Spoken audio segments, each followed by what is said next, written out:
A female rancher drove out one evening to move cattle on her Texas property. A routine task she'd done countless times before, but this time she never made it back home. For 9 years, her disappearance remained a complete mystery with no trace of her, or her pickup truck. Then one day, an oil drilling crew working in the remote desert struck something metallic deep underground. When they finally pulled it to the surface, it cracked open a case that had haunted her family for nearly a decade. The afternoon. Sun beat down mercilessly on the Walker Ranch, casting long shadows across the dusty Texas landscape. Thomas Walker, his weathered hand stained with motor oil, was bent over the engine of his old John Deere tractor in the equipment shed. At 62, he'd learned to do most of the maintenance himself. It saved money and kept him busy. The ranch had been quieter these past 9 years, ever since Savannah disappeared. He was tightening a belt when he heard the distinctive crunch of tires on gravel.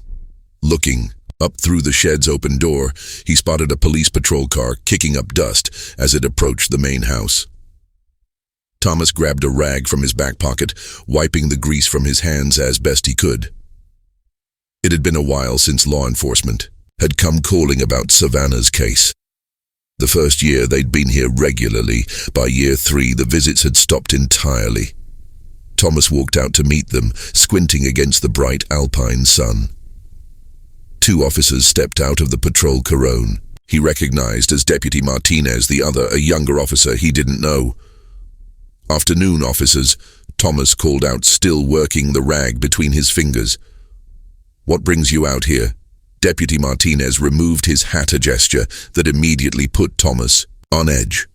"That was never a good sign, Mr. Walker. We need to talk to you. We found something." "Something?" Thomas felt his chest tighten. "We believe we found the truck your daughter was using the night she disappeared." Thomas let out a short, sarcastic laugh. "After 9 years, where'd you find it? At the bottom of the Rio Grande?" The officers exchanged glances, and Martinez's expression remained deadly serious. "No, sir. It was buried deep in the ground, out in the desert just outside Turlingua. Ghost town buried." Thomas shook his head. "That sounds impossible. You're telling me someone buried a whole truck and oil drilling crew found it?" The younger officer explained. "They were setting up a new drilling station at an old site. When they started drilling, they hit. Metal turned out to be your daughter's truck." Thomas stared at them, the rag falling from his hands. The absurdity of it was overwhelming, but the officer's expressions told him this was no joke. "I can hardly believe that nonsense," he muttered, but his voice had lost its edge. "We need you to come with us, Mr. Walker," Martinez said gently. "We need you to identify the truck, confirm it's the one Savannah was driving. It's evidence now." Thomas nodded slowly, his mind racing.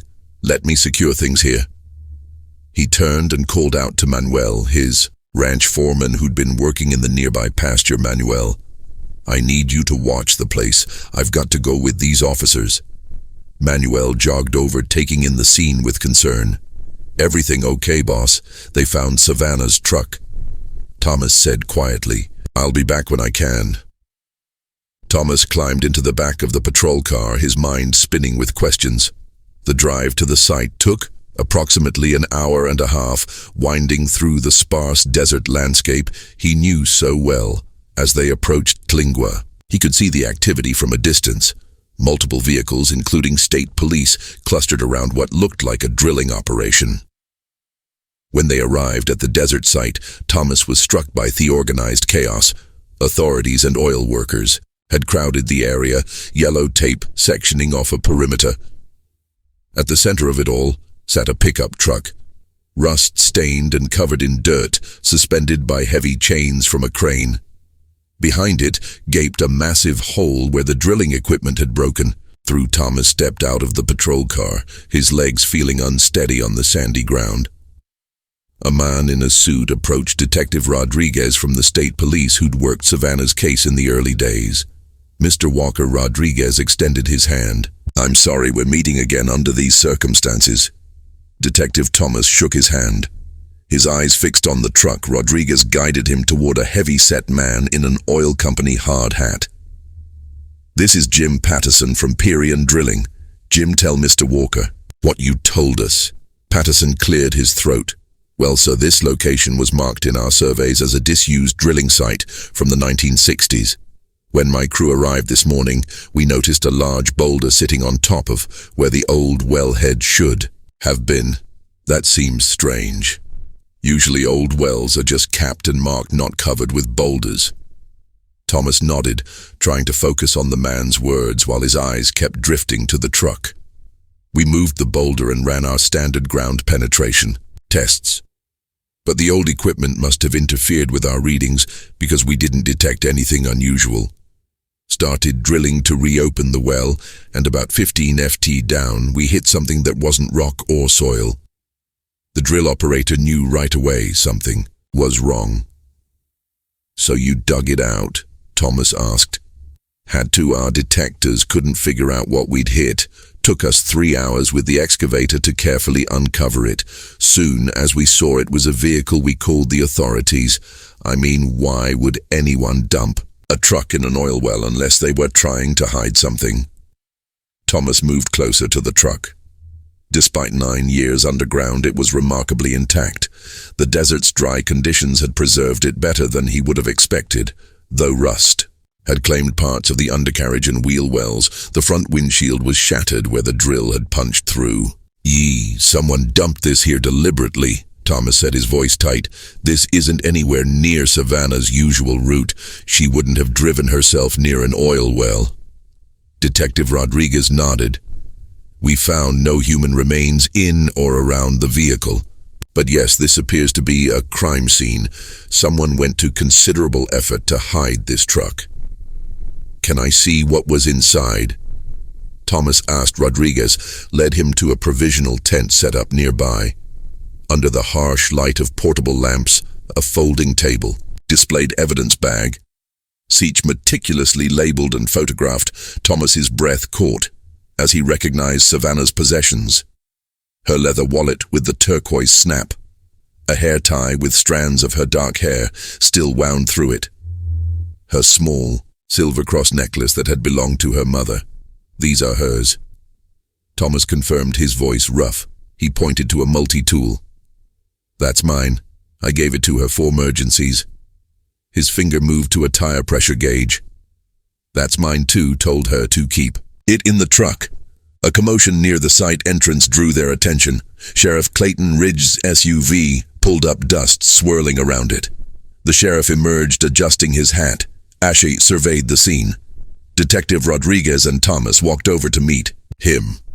"Sorry I'm late," the sheriff said, slightly out of breath. "Got held up at a traffic accident out on Highway 118-3.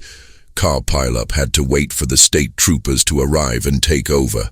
It's okay," Rodriguez said. Sheriff Ridge turned to Thomas, his expression softening.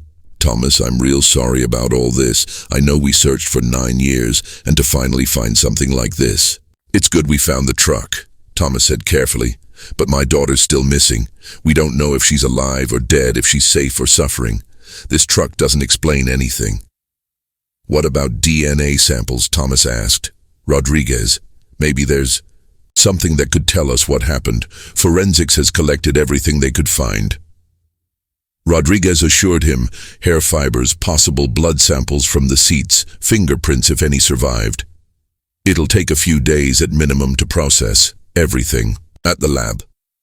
The oil company supervisor, Patterson, approached the sheriff. "Sheriff Ridge, can we resume operations in the surrounding area? We've got contracts to fulfill."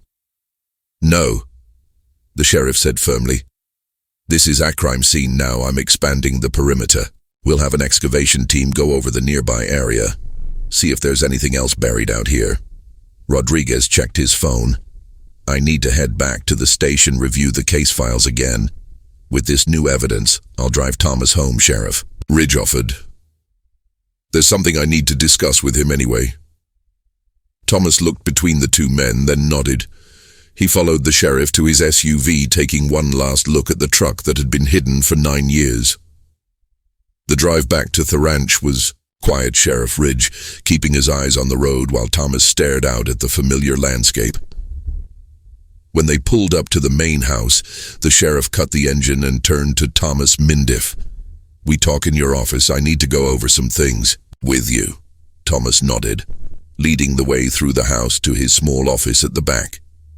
The room was simple: a desk covered in ranch paperwork, a filing cabinet, 2 chairs and walls lined with photos of cattle shows, and one prominent picture of Savannah on her horse, taken just months before she disappeared. The sheriff settled into the chair across from the desk, pulling out a small notebook. He clicked his pen a few times before speaking. Thomas, I need you to walk me through that night again. I know. It's been a long time. The case went cold in the 3rd year, but with this new evidence, we need to revisit everything.